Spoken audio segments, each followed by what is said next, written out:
านน้องเฮาไล่พวงไล่ขึ้นไล่ลวงน้องยิงเปียนอก็เรียกทันจับแม่ทันจับ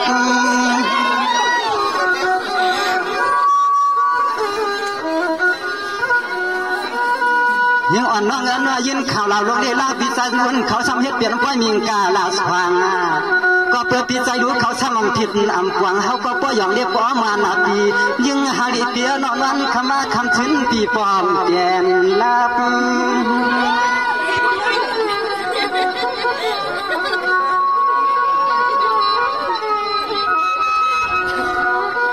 นอนเปลี่ยนจึงก็วันในอันจุนตัวจุนคิงหักยิงลงตาจุดตาจัดชูน้องเดียนั้นเดียวจึงหนึ่งเขาพึ่งเอาขอบตามน้องในกอดตาลัดมาเมื่อในเขวาลาน้องเดียยังจำรวจกาช่องจอมไม่ปีกวนมาดีเขวาลาก็ช่องปีช่องน้องเดียสังเท้าอยู่จีจีเมืองน้องเฮาเขาเขวาลาก็เดียสังเท้าอยู่จีจีเมืองน้องเฮาเขาเรียน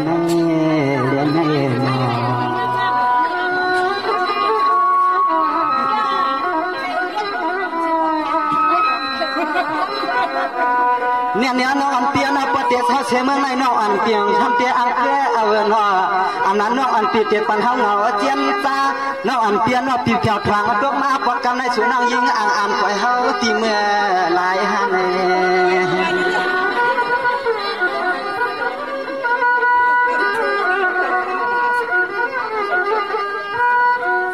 ยังอ่อนน้องเงินน้องพังมายังไกลน้องอันเปียวดังว่ามันแค่เดือนตาสูงน้องยังโจจึงคิงเสียงน้องยังร่วมมาตายเสียงเสียงนั้นก็ยิ่งเฮาปันน้องยิ่งปีสุมาลายตั้งหักดวงใน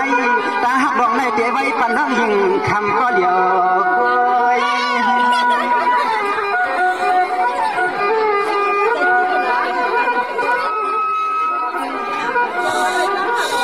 เนี่ยในยังเหมือนในปีกวางตักหลักอย่างเสียงแห่กวางเพราะอันยันทวงเมืองแขน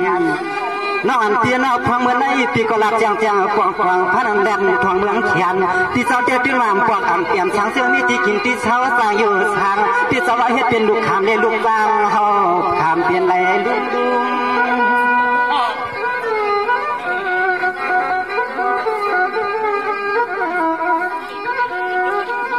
ยังหาลีเปียนว่าเขาเตี้ยเตียงตีเฮือนตีแย่ก็เตี้ยปังมุงปังมองก็สวกตีทงตีทองน้องยิงเปียนว่าหามรถตาลาเตี้ยเมื่อมาเตี้ยเมื่อเขาตีจำรถกาเลยกาลีเที่ยวเมืองตีไรก็หามก็มองกันมาอันเมื่อวันในอ๋อจัดปานในคำสั่งเขาตีจวนในนวลนาพันสุก็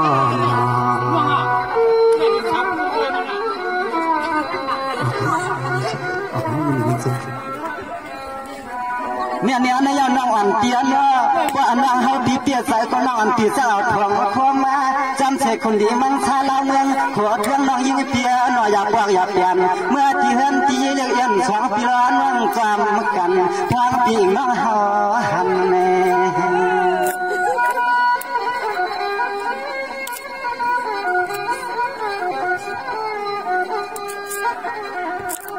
นกพังมาเลี้ยวเตี้ยเจ้าพี่เจ้าน้องหลังขับไปเลยหันจะเหือดต้นโตลักของเพื่อนน้องใจเขาฮักเฉลยออกจากมาลักเน็ตด้วย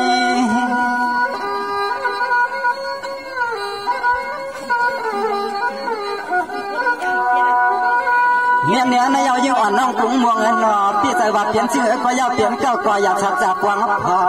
ให้พี่เลยน้องก็เลยเป็นผู้ลี้จำกวางปอให้อยู่เจ้าชนจัดนานอเขาพี่ย้อนหลับปันว่างจึงให้ก็เลยเปลี่ยนหน้าเฮือนหน้ายี่เรียกอย่าหวนขอกำคืน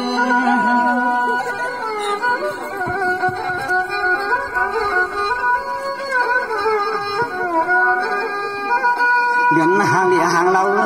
เปลี่ยนจึงก็เพราะว่าเสียงน้องอันเตี้ยหอมพร้ำจำปีเฮาน้องเราพวางมือเลียดหน้าแขนเสียงน้องยิ่งเปลี่ยนว่าเฮาเปลี่ยนเมื่อเลยเอาทางพงพวกคอพวกเลี้ยงน้องยิ่งปีเฮาคำยังเมื่อหัดเมืองวันนา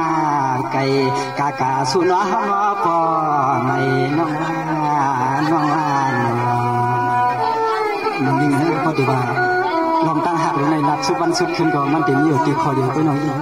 ทำข้อเปลี่ยนเฮือนก็มีอยู่นะน้องจริงในเด็กว่าตีจะมันเด็กยังห้องความซ้ำกันน้องจริง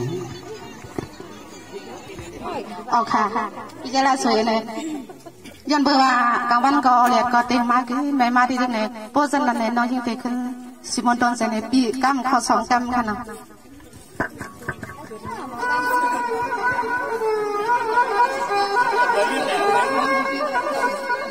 นี่เปียใจเอาสุยเปียกังสุพอยปันนามา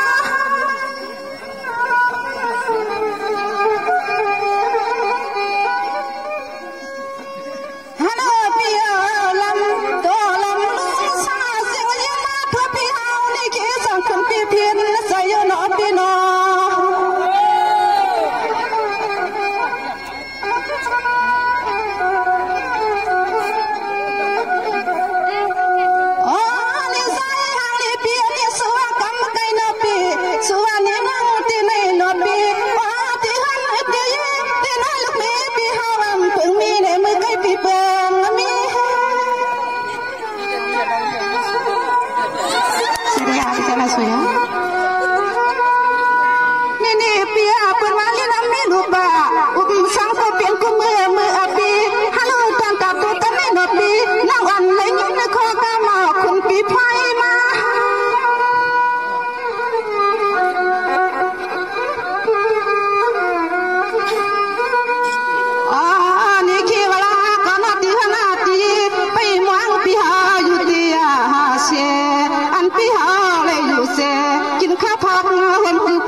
นี่เปียตันตานายายาข้าในก็นอสนอตันตาในน้องอัมปีอัมซาเอาปุกมายาวเขาตามันยิงน้องสุกินยาปีสุกทุ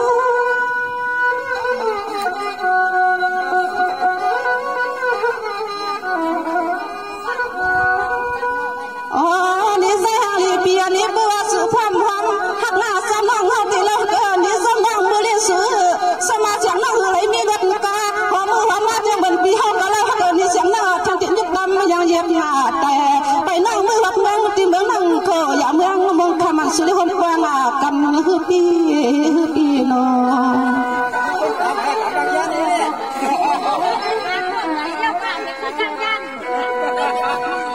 นี่เปียสมาสุติยานนบีนเขาไก่นบีเฮสังฟีมาดินไปสู้เฮาเฮสังลาสุยคำลาบีมว่าน้องยิงสุละ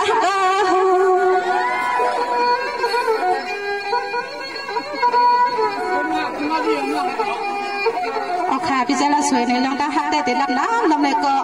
มันก็คำใส่ขนาดติดรับเองก็ช่างเปลี่ยนใจเนาะก็ไม่ได้เป็นพี่น้องเขาเป็นพี่นางเขาพี่ไอ้เขาเฮ็ดเขาซบใส่กันกันนะฮะพี่น้องเด็กฮะพี่เจ้าสวยได้หักถึงหักเต็มมือค่ะนะฮะเด็กก็เหมือนจะหักมาแต่แขนเพื่อก็เหนียวค่ะเนี่ย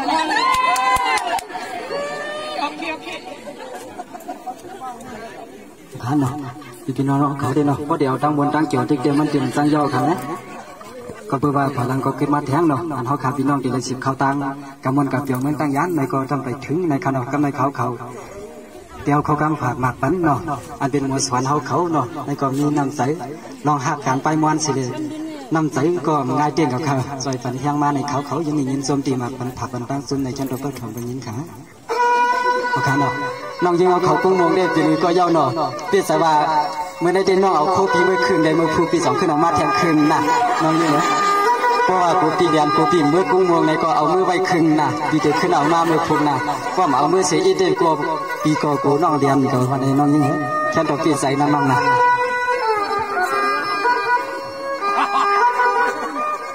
ฮัลโหลกันเฮาก็ตะเตชูปันมอสวันเฮาก็ตะเตชูปันมอสวันที่อ่อนอะไรแก้มฮัลโหลพายก็ที่อ่อนอะไรแก้มที่อำสุขีดิกลายปอจีเตียตางหูมีปีใหญ่ๆคำลูกนางมอหูลักเล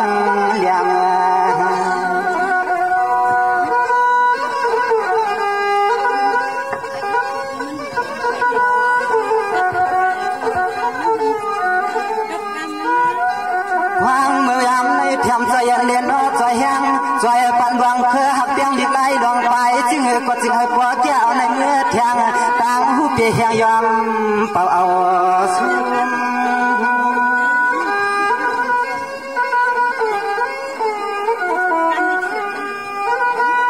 เนี่ยนายฮะอันน้องยิ่งหมดสอนเขาก็เลยว่างอย่างทางยาที่เตี้ยเฮ็ดเตรียมกามังกาลาไว้ปน้องเฮาเขาอำกัดขเมื่อกะลันสอนน้องยิ่งน้องใจเรียกชีเฮาเจียวหูเจหลวงปีญาเตรียมมาทวนไว้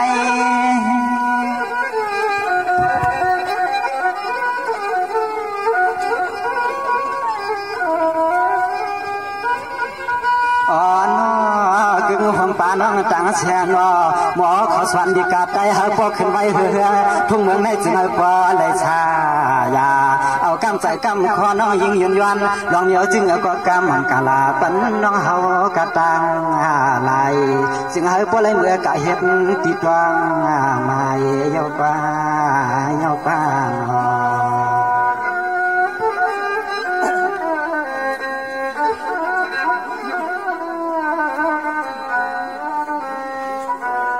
เนี่ยในยอดตัวก่อนดูนอจุมอันหมอชันถ้าเราอ่อนเพื่อนตั้งหัวมีนำเมื่อในเลยมาจุกจำหันกันเปลี่ยนอันตีมืดย้อนคือกันอ้อเพราะอันวันถูกวันคือเดียแค่ตอมห้องใจปีเมื่อเลียปีเมาเกจึงปีลา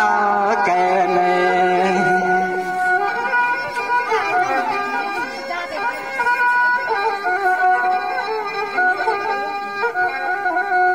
เนี่ยในยังหมดสวนอ่อนน้องยี่กะตั้งเสือน้องเมื่อในปีเจ้าชูผักหมักบ้านน้องจึงให้เปียงแส่เคยลองรีบลองไล่ลองไปจึงให้ป้อและเจ้าขึ้นเรื่องหน้าพาหน้าเมืองทุ่งเมืองในจึงให้อันเปิ้นป้อยองย่อสักพอเจตนาออกเปิ้นนำต้น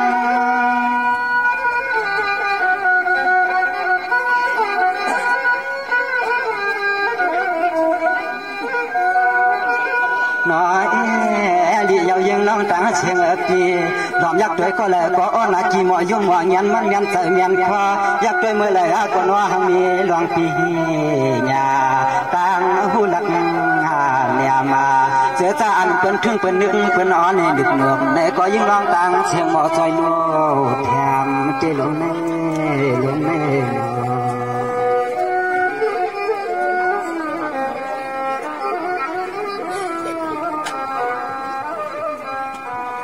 เนี่ยในยน้องอ่อนปีตั้งเสียงอันว่าเฮ็ดกินหมอสวันให้ปลายสุดโซปานสุดโซสุดคิงกันหน้า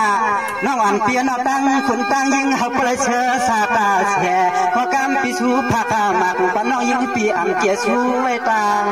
นำแม่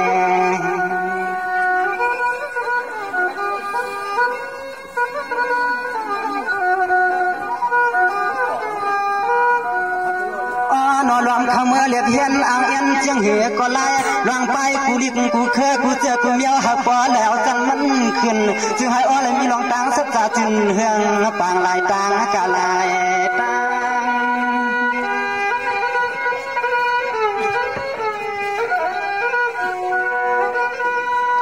เนี่ยในยอจุ่มหมอสวนน้องยิงกระตังเสียงหล่อให้อันชื่อเสียงฟ้าขึ้นลือใหญ่ตื่นอ่อนออกใหม่ๆเกียรติวันเหลือในกาเพียง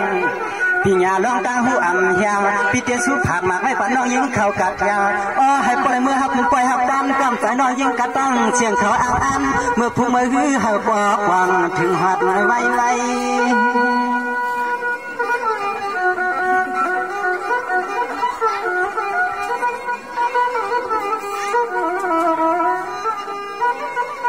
นางหันน้องตา งเสียงเงินว่าอันพี่เขาก็บอกให้เมื่อเขาสอนยาวอ่อนอ่อนดิกไตมาเลียน้องเอเพียนอเขียดวมอับเกทางฟังเมื่อวันในคำสั่งคุณพี่สู้ไว้ปันแทงตั้งเสียงเงินว่าจึงให้สู่น้องปออะไรอยู่สามังกลาจึงให้ตันลิกสู่น้องปอเดียมังกลาปันตะเปียตะปันสู่น้องจึงให้ตันลิกปอดีเยากาเยากาน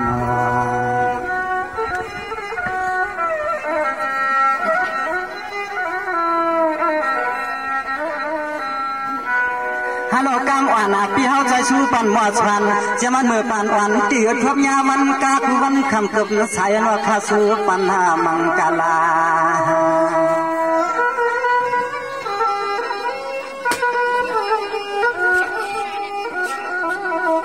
สังว่าคำทางพี่เฮามังกลาไว้ปันน้องนางกะตั้งเชียงนอปอลีตานยาอันปะลังปะลิ้นก็กึดเทียงลายกำ